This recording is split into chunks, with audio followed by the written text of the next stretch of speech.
யாக்கோபு 1:27 வாசிங்க.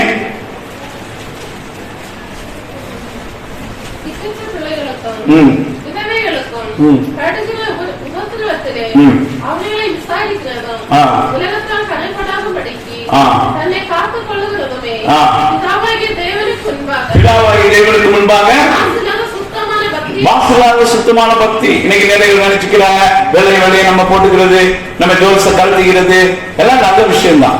ஜோல்ஸ் போடாம இருக்கிறது நல்லதுதான். என் மனைவி கூட போட்டுக்க மாட்டாங்க.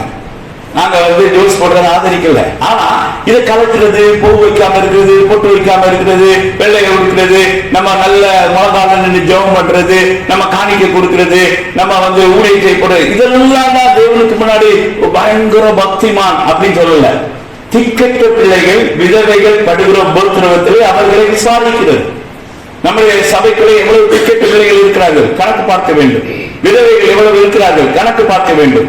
அவர்கள் எப்படி சாப்பிடுகிறார்கள், அவர்கள் வீட்டு காரியங்கள் எப்படி நடக்கிறது, அவங்களுடைய பிள்ளைகளை படிக்க வைக்க முடிகிறதா, அவர்களுக்கு திருமணம் பண்ணி கொடுக்க முடிகிறதா, அதை எந்த ஒரு சபை ஐக்கியம் செய்கிறதோ அதுதான் தேவனுக்கு முன்பு மிக பிரீதியான ஒரு சபை, மிக அன்பான ஒரு சபை, அந்த விரும்புகிற ஒரு சபை.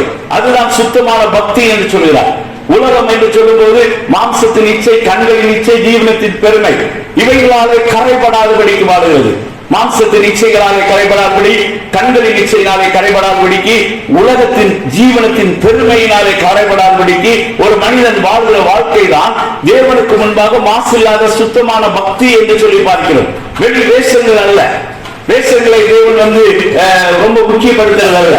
ஆனால் பாத்திரத்தின் உள்புறம் சுத்தமாகும் போது வெளிப்புறம் சுத்தமாகலாம். ஒரு மனிதர் உள்ளே நல்ல சுத்தமான பின்பு தாழ்மையாக இருக்கும்படி ஜோல்ஸ கட்டி போடுறாரு, பூ வைக்கல, பொட்டு வைக்கல, மையடிக்கல, நல்ல விளையாடுகிற ஆடை வணியில எளிமையா இருக்கிறார், ரொம்ப நல்லது. ஏன்னா உள்ளாடி பரிசுத்தமாகிடுச்சு.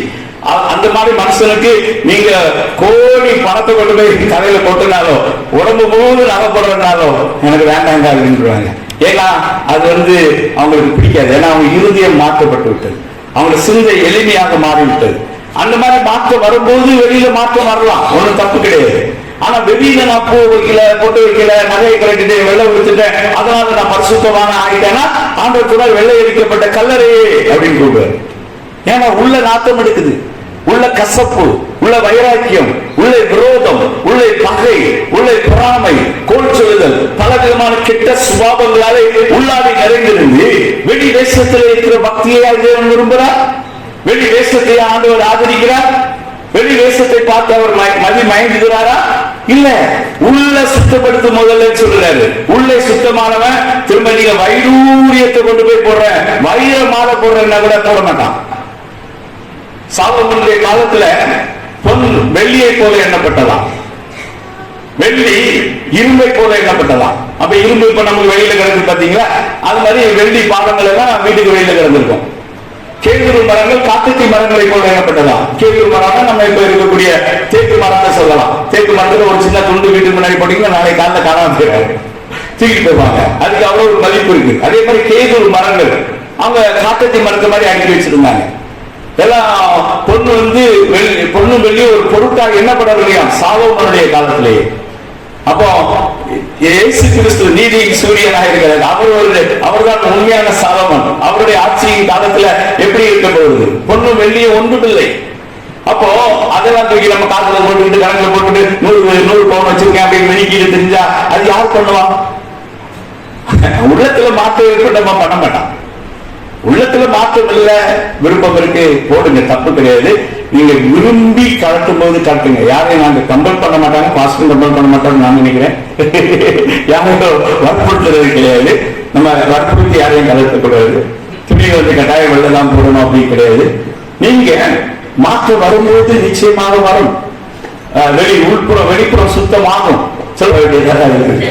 உள்ள சுத்தமாக வெளியில சுத்தம் மாறிவிடும். ஆனா உள்ளான மனுஷன் மாற்றப்படுகிறது ரொம்ப ரொம்ப முக்கியம்.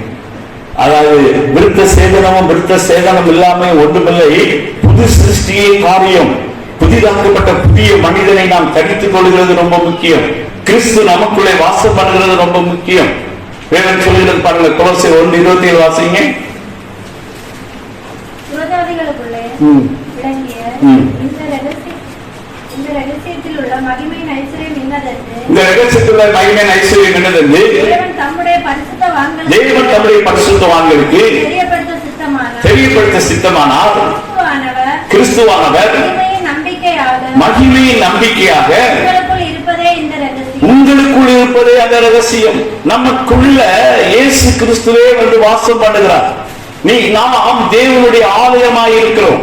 இதுக்கு நம்ம முதலாவது நம்ம இடம் கொடுப்போம். எனக்குள்ளே தேவன் வாசம் பண்ணுகிறார். நான் தான் தேவனுடைய ஆலயம். என் சரீரம் தேவனுடைய ஆலயம். அதற்கு நம்ம முக்கியத்துவம் கொடுக்கும் போது அது புதிதாக்கப்பட்ட புதிய மனுஷனை நாம் தரித்து கொண்டவர்களாக இருக்கிறோம்.